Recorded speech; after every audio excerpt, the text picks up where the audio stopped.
좋습니다. 오늘도 안승환 작가와 함께 또 책 소개해 보도록 하죠. 어서 오시죠. 네, 안녕하세요. 네, 오늘 어떤 책 준비하셨습니까? 자, 오늘은 팬데믹이라는 책을 소개해 드리겠습니다. 팬데믹, 세계적인 전염병 유행을 뜻한다는 거, 이제 모든 분들이 아실 것 같습니다. 예. 또 그런 또 내용의 책인 것 같군요. 좀 간단하게 소개해 주시죠. 자, 이 책은 공공의료와 시스템의 중요성을 절감한 홍 교수의 3년 연구의 결실이자 오늘날 가장 혁신적인 팬데믹 시대의 생존 해법입니다. 저자 홍윤철 교수는 우리가 겪어온 무시무시한 전염병과 질병이 도시와 깊은 연관이 있음을 밝히고 인류를 지배해온 바이러스의 역사와 현재 시국을 분석하여 인류의 생존이 개인의 문제가 아닌 공공의 문제임을 역설합니다. 그래요. 이 저자죠, 홍윤철 교수 어떤 분입니까? 서울대학교 의과대학을 졸업하고 가정의학, 예방의학, 직업환경의학 전문의 자격을 취득하였으며 현재 서울대학교 의과대학 예방의학 교수이면서 서울대학교 병원 공공보건의료사업단장을 맡고 있습니다. 학생들에게 인간, 사회, 그리고 의료라는 학과목을 가르쳐 있으며 질병의 탄생, 질병의 종식이란 책을 출간한 바 있습니다. 이는 The Origin of Disease와 The Changing Era of Disease로 번역되어 해외 출간되기도 하였죠. 국제학술지에 300편 이상의 논문을 게재했으며 대한민국 의학한림원과 한국과학기술한림원 정회원 그리고 세계보건기구 WHO 정책자문위원으로 활동하고 있습니다. 네, 그래요. 자, 책에서는 어떤 내용들이 나오고 있습니까? 자, 목차를 통해서 소개를 해드리면 우선 3장으로 나누어 소개를 해드립니다. 1장 바이러스의 습격, 무엇을 알아야 하는가? 2장 바이러스의 습격, 어떻게 준비해야 하는가? 3장 팬데믹 생존 해법입니다. 네, 그래요. 자, 그럼 또 1장부터 살펴보도록 하죠. 바이러스의 습격, 무엇을 알아야 하는가? 또 어떤 내용들이 있습니까? 우선 전염병의 탄생부터 소개를 해줍니다. 인류가 문명을 이루기 전에 수렵 채직을 한 단계에선 현재와 같은 형태의 대규모 전염병은 없었다고 합니다. 만약 어떤 소규모 집단의 전염병이 발병한다 하더라도 그 집단만 전멸을 하는 형태였기 때문이죠. 가축을 키우기 시작하면서 가축의 질병이 인간에게로 옮기기 시작하고 농경 생활을 시작하면서 쥐와 같은 설치류들이 기생을 하면서 그들의 질병이 인간에게로 옮기게 됩니다. 흑사병이 쥐벼룩에서 옮겨왔으며 소에게는 수두가, 돼지에게는 콜레라가 옮겨집니다. 그런데 전쟁과 교류가 발생하면서부터 대규모 전염병이 발생하기 시작하죠. 이때부터 세균과 인간, 전쟁의 서막이 올라가기 시작합니다. 인간은 집단을 이루려 하면서 온갖 세균과 바이러스 등이 같이 살게 되죠. 인간은 번식하려 하는데 바이러스의 집단의 크기를 이루지 못하는 역사적 사건들이 나오고 있습니다. 예, 그래요. 자, 여기서 좀 근본적인 질문을 해야 될 것 같은데, 이 전염병이 왜 발생하는 것일까? 전염병이 바이러스도 일종의 생물 아니겠습니까? 예. 그렇다면 이제 숙주와 같이 공생을 하는 것이 훨씬 나을 터인데, 결과적으로 숙주를 죽여요. 예. 이걸 좀 어떻게 해석을 하고 있습니까? 예, 맞습니다. 바이러스와 세균 등도 역시 자신들의 생존과 번식을 위해서 숙주가 필요한데 죽이기보다는 같이 사는 방법을 찾는 것이 좋습니다. 대부분의 경우 세균과 바이러스가 처음 만나는 숙주한테 강한 독성을 나타나게 됩니다. 근데 시간이 지나면서 점점 변이가 발생하게 되는데 감염력은 강해지고 독성은 약해지는 방향으로 자연 선택 과정이 일어나게 되죠. 독성이 강한 바이러스는 숙주를 죽이기 때문에 사멸하게 되고 약한 바이러스가 살아남아서 숙주와 같이 살아가게 되는 것이죠. 네, 그래요. 자, 그런데 시간이 지나면 이 바이러스의 치명성, 독성 약해질 수 있다는 것인데, 일종의 우리가 복사를 또 하고 하면 나중에 후려치지 않습니까? 열화라고 하죠. 그 개념이. 비슷한 개념으로 봐도 될 것 같습니다만은. 예. 자, 그런데 지금 이제 이 코로나19 같은 경우는 그렇지가 않은 것 같아요. 예. 사스나 메르스, 신종플루도 있었습니다만 이렇게 강력한 바이러스가 창궐하게 되는 건 어떻게 이해할 수 있을까요?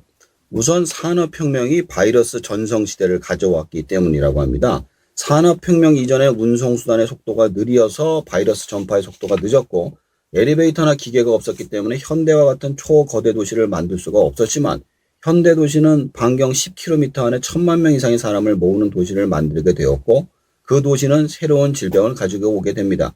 워낙에 많은 사람이 유입되다 보니 전염병이 새로운 숙주를 만나게 되고 변이가 발생하면서 강력한 독성과 전염성을 동시에 가지는 강력한 바이러스가 창궐하게 되는 것이죠. 네, 알겠습니다.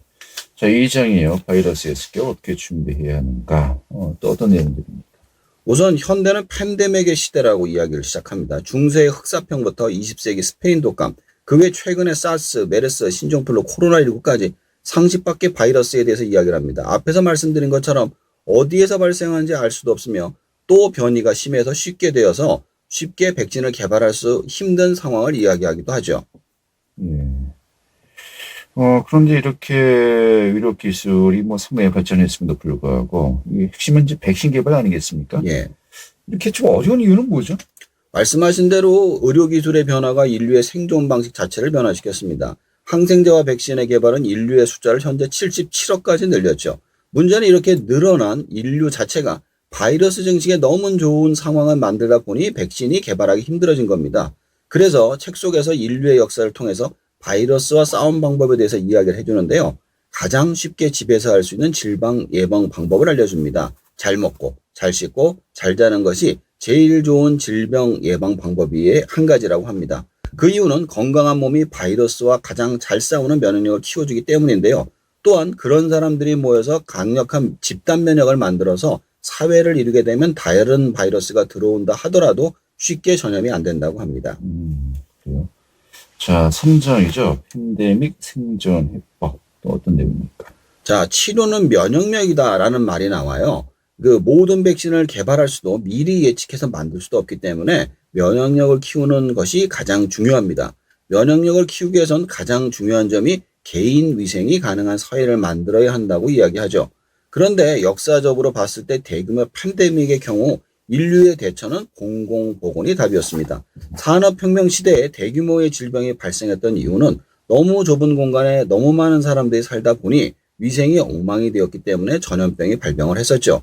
하수 시스템을 정비하고 사람들의 주거 수준과 위생 수준을 높여주면서 전염병이 퇴치되기 시작한 것입니다.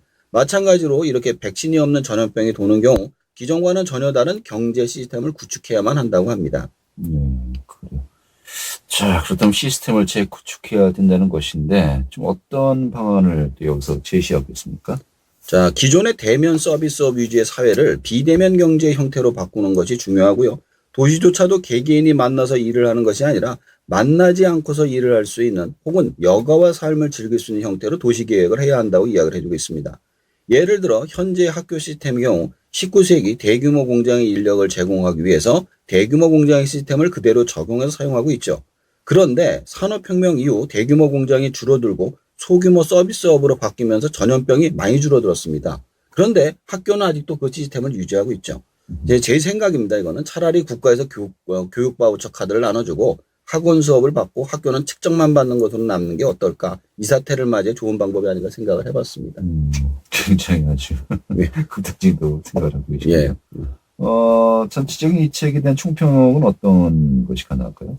책의 맨 앞부에 보면 사피엔스의 저자 유발 하라리가 이런 말을 써놓았습니다. 인류는 선택을 해야 한다. 분열의 길을 갈 것인가 아니면 글로벌 연대의 길을 갈 것인가. 우리가 공공의 연대를 택한다면 이는 코로나 바이러스의 상대로 한 승리가 될 뿐만 아니라 21세기 모든 전염병에 대한 승리가 될 것이다 라고 말이죠.